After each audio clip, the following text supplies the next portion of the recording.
What up, party people? Welcome to episode number 27 of Controversial Album Covers, and here it is, Green Day's Dookie, which was released on February 1st, 1994. This is their third album release. The actual title of the album was supposed to be Liquid Dookie, which is a reference to the band having diarrhea from eating spoiled foods while they were on tour, but they all agreed that that was probably a little too gross for an album name, so they settled for Dookie.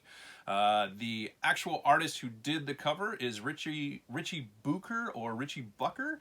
The setting is Berkeley, California, and Telegraph Avenue, which is where Green Day's from. Now, this album cover is a who's who, where's Waldo sort of thing of all sorts of pop culture references and specific references to Berkeley, California. For example, pop culture reference, you have Elvis down in here, and this lady in black, which is quite prominent on this jacket, is actually the lady on the cover of Black Sabbath's self-titled first album, which is pretty cool. I did not know that. Now, the issue with this album is on the back. Do you see it? No, you don't see it because it was never issued on the vinyl. It was only issued on CD. If you have one of the early first pressings of the CD, you'll see Ernie from Sesame Street crowd surfing on here.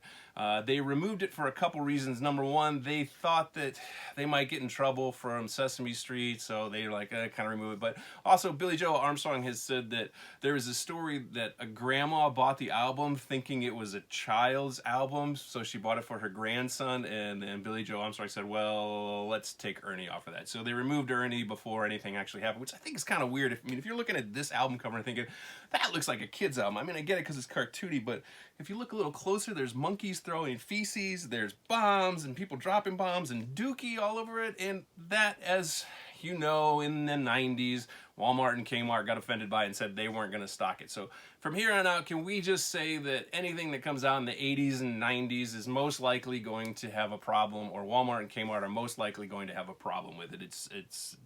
I'm starting to think that Walmart and Kmart were getting just as much press out of banning albums as the albums were getting for being banned.